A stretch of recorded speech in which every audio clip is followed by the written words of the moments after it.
I think that some of the biggest variables that I've faced in biathlon internationally are managing my own emotions and how I respond to a setback.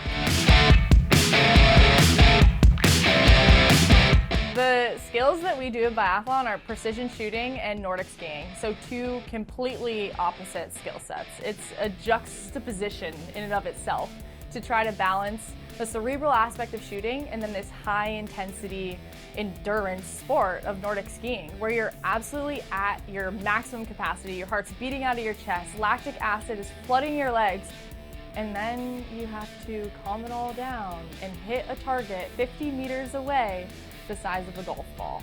And that is the sport, and that's what I do, and I absolutely love it. I think it's a complete puzzle, and you're constantly trying little ways to get better over and over again and to fine-tune the transition between skiing to shooting, the shooting itself, the prone shooting versus the standing shooting. There's so many variables in our sport, which is why we love it, because there are so many champions in our sport. So many different things can happen. And for that reason, it's anyone's day. There are 50 people out of 100 that could be in the top 10 on any day because of the shooting. It adds a totally new variable to Nordic skiing, and I just love the combination of these skills. It's absolutely part of the sport to manage your emotions.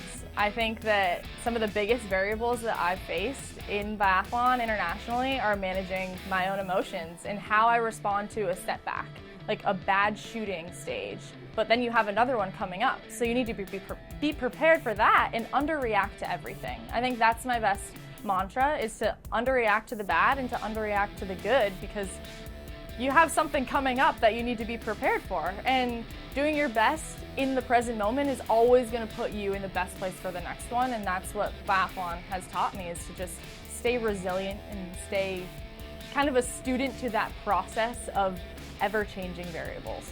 This is going to sound really weird, but golf and biathlon are the same thing.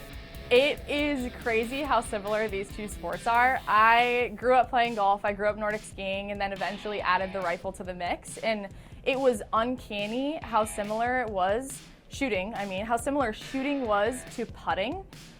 It's like trying to hit a 3-footer to win a match on 18 is the exact same as trying to hit your last target in a biathlon race to get on the podium. It's the same feeling. It's the same as a free throw in basketball, as a penalty kick in soccer, and it's what Americans love about sport exists in biathlon. And I saw the connection immediately, and I used golf in college as cross-training. I was an NCAA All-American Division III in golf at Middlebury College, and I think that it propelled my career and my mental game tremendously. You don't travel anywhere without your putter? Correct. No, the putter will be in my pull tube on the way to Cortina this year. Why?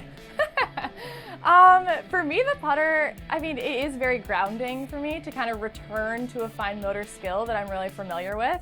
It also it provides a cadence. The putting stroke itself is just a beautiful cadence, and it's really grounding for me. It reminds me of the shot. So it's almost like I'm cross-training in the hallways of the hotels on the road as well.